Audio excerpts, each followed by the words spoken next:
मुझे ऐसा लगने लगा जैसे लोग चले तो जाते हैं, पर अगर वो बेवक्त जाते हैं तो उस बात का मलाल बहुत लंबा रहता है। तो अजय ने बहुत ही प्यारी सी कहानी सुनाई एंड मैं भी नानी के घर के बारे में बात करने वाली हूँ आज। तो शुरू करते हैं। मेरा नाम है आकृति। ये बात है जब 1998 की, जब मैं शायद 7-8 साल की रही होंगी। और उस time of course mobile phones, internet, social media ये सब नहीं हुआ करता था, पर खत, slam book, Telegram, PNT landline phone, TV, radio पे बजा करती थी बिना का गीत माला, जिसमें बहुत ही प्यारे प्यारे गाने बजते थे। Point being, our source of entertainment used to make us feel very stable growing up, unlike today. And routine के नाम पे ज़िंदगी में था ही क्या, स्कूल जाना, which was one of the favourite things for me, because अच्छे दोस्त, अच्छे teachers, PT period, computer period, zero period, ये सारी चीज़ें हमने बहुत इन्जॉय की है। पीटी पीरियड में खासकर सारे गेम्स खेला करते थे, चिप्पस, सितौलिया, खो खो एंड पोशम पा भाई पोशम पा गाकर टीम्स डिवाइड होती थी एंड गाना उतना ही सटीक तरीके से गाया जाता था कि तुम्हारा बेस्ट फ्रेंड तुम्हारी टीम में आ जाए। सो यही सारी चीज़ें होती थी। Life was pretty good. And फिर सबसे मैजिकल टाइम आता था, विच वॉज साल ख़त्म होने का टाइम, स्कूल का साल ख़त्म होने, जब सारे दोस्तों में बात होने लगती थी कि भाई अब आ गई गर्मी की छुट्टियाँ, कौन क्या करने वाला है। तो उस साल मैं जा रही थी अपने नानी के घर। तो of course that holiday had to be one of the most magical ones. तो मेरी नानी का शहर मध्य प्रदेश में जबलपुर नाम का एक शहर है, उसके पास एक छोटा शहर है दमोह, वहाँ है। और हम लोग राजस्थान में रहते थे, तो हमने ट्रेन की टिकट्स करा ली और सफ़र के दिन मेरी मम्मी ने पूरी तैयारी कर ली थी। आलू पूड़ी, अचार, नमकीन, खीरा, आम, चाकू, चाट मसाला, नमक, मतलब जो सोच सकते हो सारी चीज़ें पैक करके हम लोग पहुँच गए। स्टेशन पे पहुँचते ही हमने ट्रेन में अपना सामान डाला और पापा के साथ सीधा बुक स्टॉल पे पहुँच गए।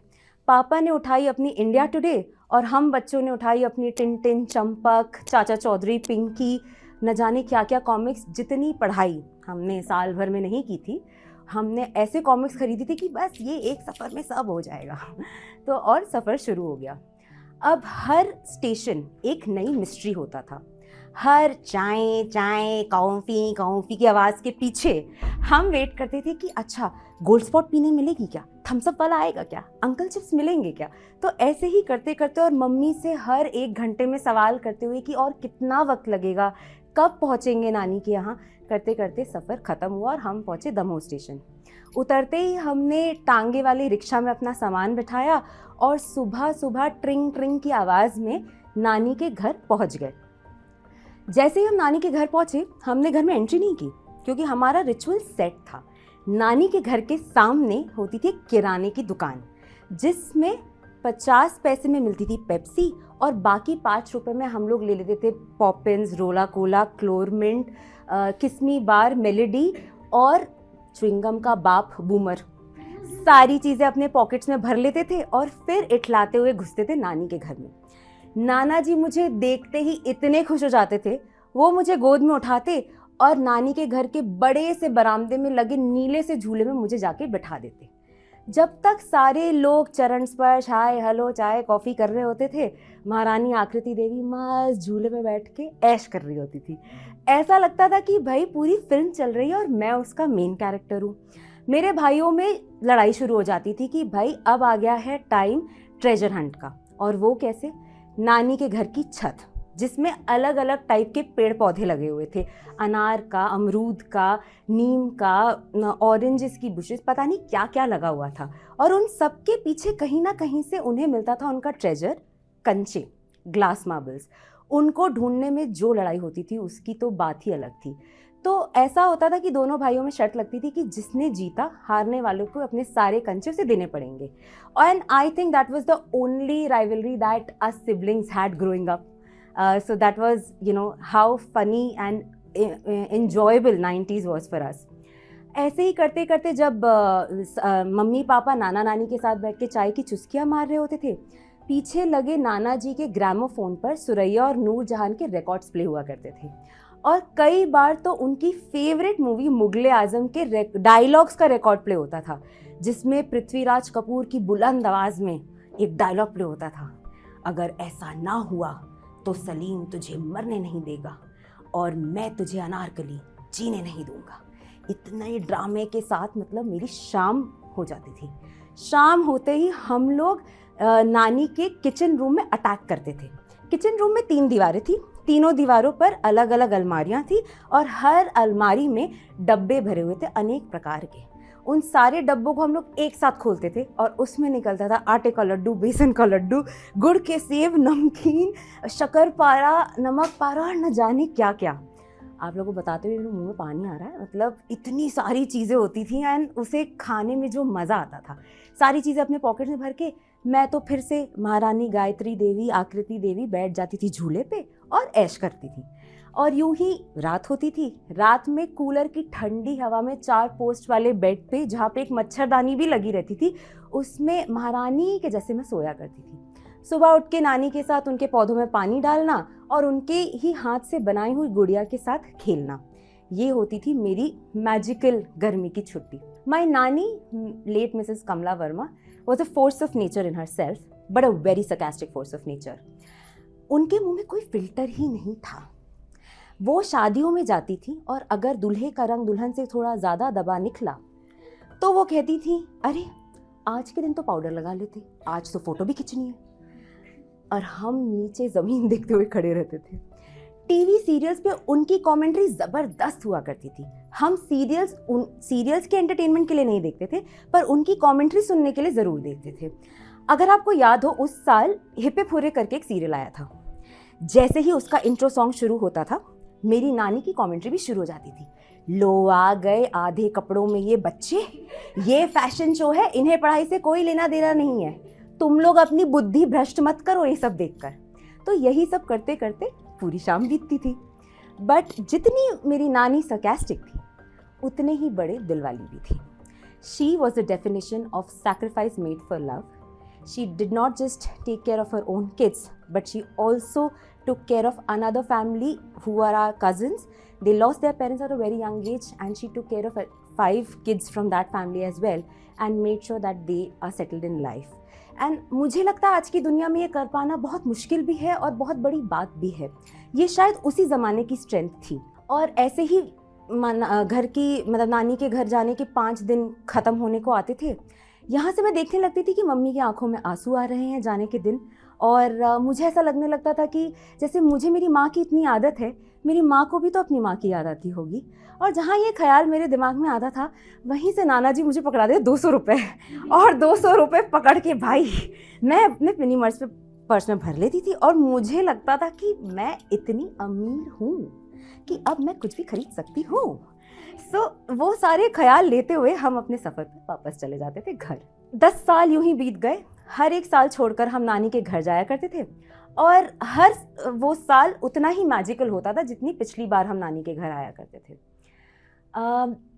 ऐसा होने लगा था कि 10 साल बीतने के बाद एक दिन ऐसा आया जब मेरे पापा को मेरे मामा का फ़ोन आया। मामा ने कहा कुछ गंभीर बात है, बात करनी है। पापा ने फ़ोन रखा 5 मिनट बाद और मम्मी को अपने पास बुलाया। उन्होंने कहा कि मामा का फ़ोन आया था और पिताजी की तबीयत बहुत ख़राब है, उन्हें दम्हों से ग्वालियर शिफ्ट कर दिया गया है, तुरंत निकलना पड़ेगा। मेरी मम्मी का दिल बैठ गया था और उसी दिन तय हुआ कि मम्मी और भैया ट्रेन से निकल जाएंगे। पापा को मेरे साथ रुकना पड़ेगा क्योंकि मेरे 10th बोर्ड के एग्ज़ाम्स थे, तो हम नहीं जा सकते, तो पापा शायद 2 दिन बाद जाएंगे। मम्मी और भैया निकल गए। उस समय घर में एक ऐसी शांति थी जहाँ सिर्फ मुझे घर की घड़ी की टिक टिक सुनाई आ रही थी और कुछ भी नहीं।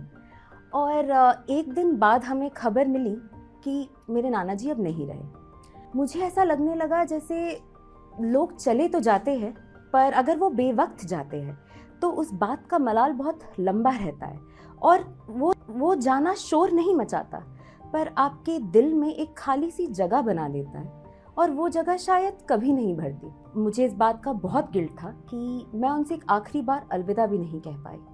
पर अगर मैं आज आपसे सच कहूँ तो शायद मेरे में उतनी हिम्मत भी नहीं थी कि मैं अपने नाना जी के जाने के बाद अपनी नानी को यूँ बिखरता हुआ देख पाऊँ।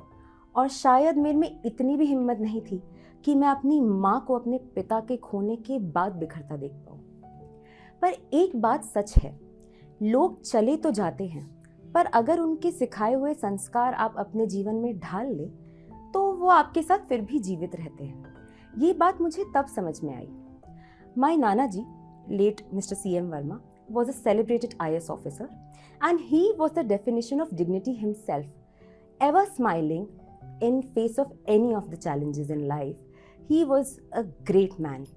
मेरे नाना जी के 3 तगड़े उसूल थे और वो 3 उसूल मैं आज आप सबसे बांटने वाली हूँ। तो पहला उसूल, नेकी कर दरिया में डाल। Be kind, do kind actions and forget about it. When the time is right and when you need help, the universe will send help.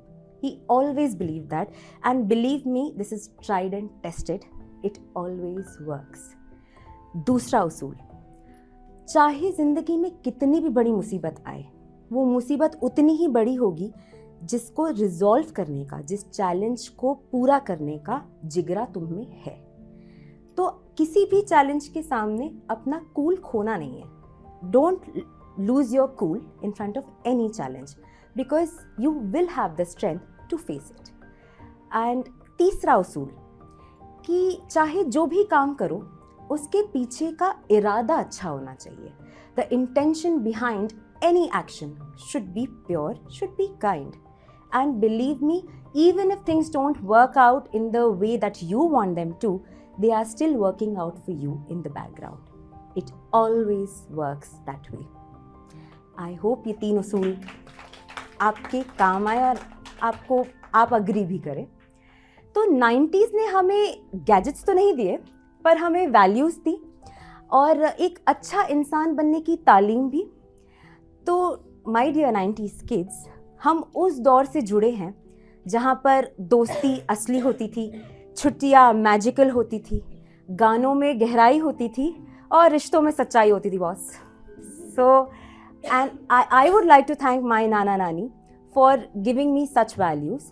And ये ऐसी वैल्यूज़ है जो अभी भी मेरे लाइफ के बैकग्राउंड म्यूज़िक में बजती ही रहती हैं और मेरे हिसाब से यही मेरी असली दौलत है।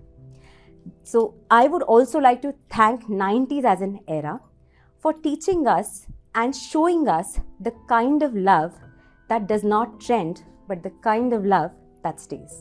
Thank you.